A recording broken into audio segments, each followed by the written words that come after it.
नमस्कार फ्रेंड्स। ये China, America और इंडिया, इन तीनों के बीच में स्ट्रेटेजिक पोजीशन कुछ ऐसा है कि चाइना और अमेरिका जितना ही करीब आता है एक दूसरे का, इंडिया उतना ही दोनों से दूर हो जाता है। इसका उल्टा भी उतना ही सही है कि चाइना और अमेरिका के बीच की दुनिया जब बढ़ती है, इंडिया उन दोनों के करीब आ जाता है। अब देखना है अभी जो समिट हुआ चाइना में शी जिनपिंग और ट्रंप के बीच में, इसमें हम दोनों करीब आए हैं या और दूर चले गए। इस संबंध में मुझे देखना है कि दोनों ने क्या पाया और क्या खोया। तो पहली बात कि शी जिनपिंग को क्या मिला है, और फिर बात करेंगे कि ट्रंप को क्या मिला है। यहाँ तक शी जिनपिंग की बात है, 3 बड़ी उपलब्धि मिली है उसको। उसमें पहली उपलब्धि तो और भी बड़ी है। हर मुल्क का एक सपना होता है कि हम दुनिया की बहुत बड़े ताकतवर देशों में से हो जाएं। आज उसको मिला है, कहा जाता है उसको मिला है। China has got diplomatic recognition as an equal super power. अब ये नंबर 1 नंबर 2 नहीं है, दोनों नंबर 1 हैं, अब बराबरी पर हैं। ये कहा जाता है कि चाइना के लिए बहुत बड़ी उपलब्धि है। They are no longer rivals, they have become partners. Both of them are group 2 G2। इसका मतलब है, G2 का मतलब है दोनों बराबरी पर आ गया इन ऑल रिस्पेक्ट। अब एक और बात है, इतिहास अपने को दोहराता है। ये जो बाइपोलर वर्ल्ड हुआ करता था दुनिया में, 2 बड़ी ताकत होती थी, अमेरिका और सोवियत रसा, 1945 से 1992 तक, वो इतिहास फिर से वापस आया है। फिर से दुनिया अब बाइपोलर हो गई है। अमेरिका जो अकेले यूनिपोलर था वो ख़त्म हो गया, बाइपोलर हो गई दुनिया। ये बहुत बहुत बड़ी चीज़ हुई है। अभी कोल्ड वार हुआ करता था दोनों के बीच में। अब यहाँ कोल्ड वार अमेरिका चाइना के बीच में होगा या ना होगा, ये देखना बाकी है। लेकिन ये सच है कि दोनों बाइपोलर हो गया है। ये टर्निंग पॉइंट हो गया, स्ट्रेटजिक टर्निंग पॉइंट हो गया पूरी दुनिया के लिए, जियोपॉलिटिक्स के लिए। तो ये बात हुई पहली उपलब्धि। दूसरी उपलब्धि ये, ट्रंप साहब जब आ रहे थे चाइना समिट में हिस्सा लेने के लिए, तो शी जिनपिंग ने उनको मैसेज भेज दिया, कहा कि देखिए ये 4 रेड लाइन्स, इसको कह सकते हैं कि 4 लक्ष्मण रेखा। कहा कि ये 4 लक्ष्मण रेखा भेज रहा हूँ, इसको मत लांघना, नहीं तो हम बात नहीं करेंगे आपसे। ये 4 रेड लाइन्स क्या है? पहला है ये कि ट्रंप को कहा कि ताइवान इशू मत उठाना।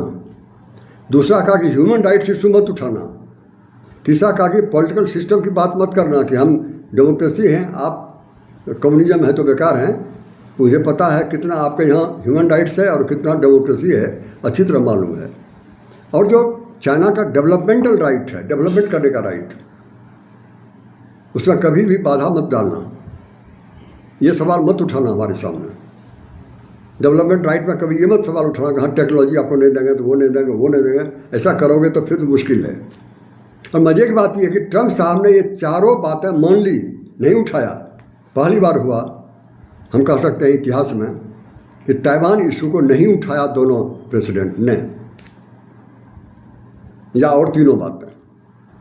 तो अब दूसरी बड़ी उपलब्धि हो गई कि ताइवान इशू नहीं उठा। और तीसरी उपलब्धि ये हुई कि चाइना को एक बड़ा मार्केट मिला। पहले मार्केट था, उसका विस्तार हुआ। क्या बड़ा मार्केट मिला? तो ये टेक्नोलॉजी का कॉपरेशन शुरू हुआ, खास करके ये जो आर्टिफिशियल इंटेलिजेंस है, अमेरिका ने कहा है कि हम आपको देंगे। दूसरी बात एक और हुआ है, और वो है कि इन्वेस्टमेंट का चैनल बढ़ा है, ज़्यादा इन्वेस्टमेंट वहाँ से आएगा। तीसरी बात है, वो उठाते थे कि आप हमको एक्सपोर्ट ज़्यादा करते हैं, हमारा इंपोर्ट ज़्यादा कम लेते हैं। तो ये सवाल नहीं उठाएगा अमेरिका। ठीक है, आप एक्सपोर्ट ज़्यादा देते हैं तो दीजिए। तो ये तीनों बहुत बड़ी उपलब्धि हुई है उसका। अब ट्रंप साहब क्या लेके गए, उनको क्या मिला? उनको भी 3 बड़ी उपलब्धि मिली है। पहली उपलब्धि ये है कि उनका भी मार्केट, चाइना में मार्केट का विस्तार हुआ है। शी जिनपिंग ने मान लिया है कि 100 ऑफ बोइंग एयरक्राफ्ट आपसे हम खरीदेंगे, एग्रीकल्चरल प्रोडक्ट जो आपसे लेते हैं और बढ़ा देंगे। और शी जिनपिंग ने मान लिया कि आपका हम तेल भी खरीदेंगे। ये बड़ी पहली उपलब्धि हुई। दूसरी उपलब्धि ये हुआ कि चाइना ने मान लिया, ट्रंप साहब को फायदा हुआ। चाइना ने मान लिया कि हम ईरान को वेपन्स नहीं देंगे। और तीसरी उपलब्धि ये हुई, ये व्यक्तिगत हुआ ट्रंप साहब को, ये political gain personal to President Trump.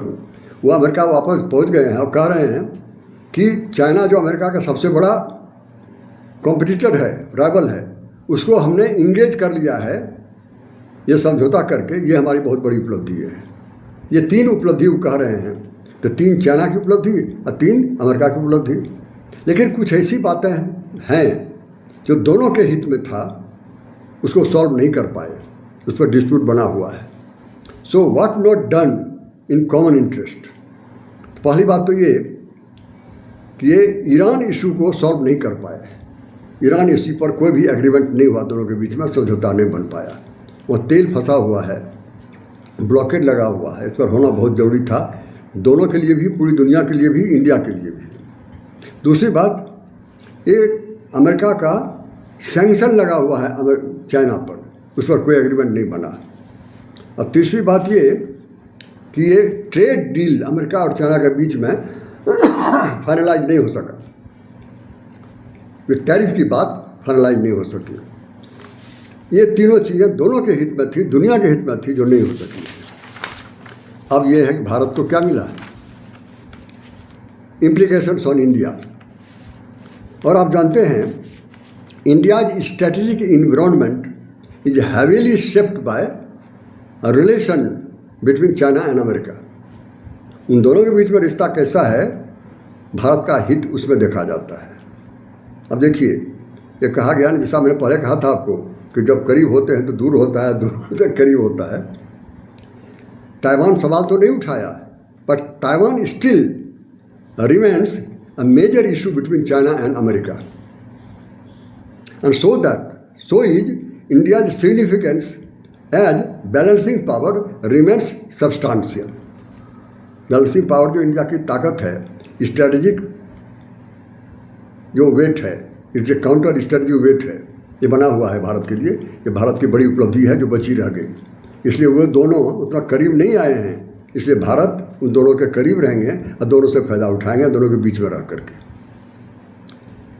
ये तो बात हुई।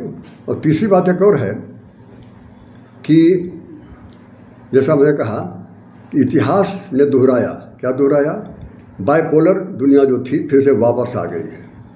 लेकिन इतिहास इंडिया के फॉरेन पॉलिसी में भी दोहराने की बात उठ रही है। इस बीच में ईरान युद्ध के समय में भारत अमेरिका के साथ चला गया, इजराइल के साथ चला गया, तो ये अलाइनमेंट हो गया उनके साथ, मल्टी अलाइनमेंट से अलाइनमेंट पर चला गया। अभी तो फिर से दुनिया आ गई बायलैटरल।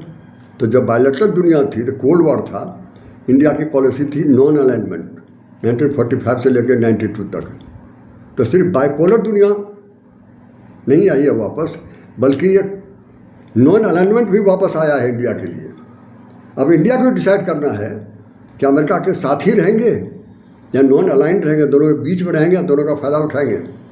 ये बहुत बड़ा डिसीजन है जो इंडिया को लेना है। अगर अमेरिका के बीच में रहेंगे तो चाइना से कोई फ़ायदा नहीं मिलेगा, और अमेरिका बार बार एक्सप्लॉइट करता रहेगा इंडिया को। अब देखना इंडिया क्या करता है।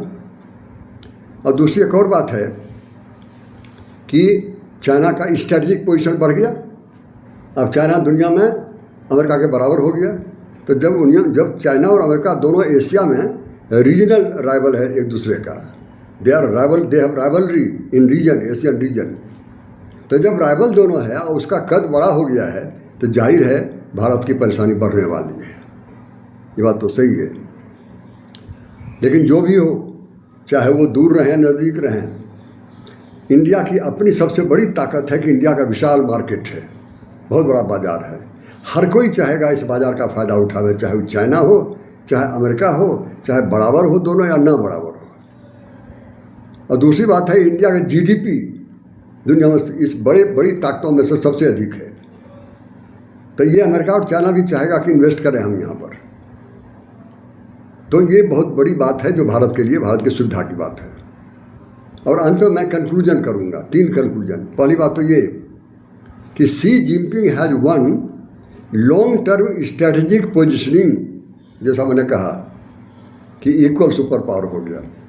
and Trump has won short times economic, political and tactical interest. और इंडिया को क्या मिला? India depends on, India's gain depends upon India itself to continue alignment to America or move to non-alignment in the given geopolitical landscape. अब भारत को decide करना है कि क्या करना है, ये फॉरेन पॉलिसी में क्या करना है। इन्हीं बातों के साथ मैं अपनी बात समाप्त करता हूँ और ये वीडियो समाप्त हुआ। Thank you each and every one of you.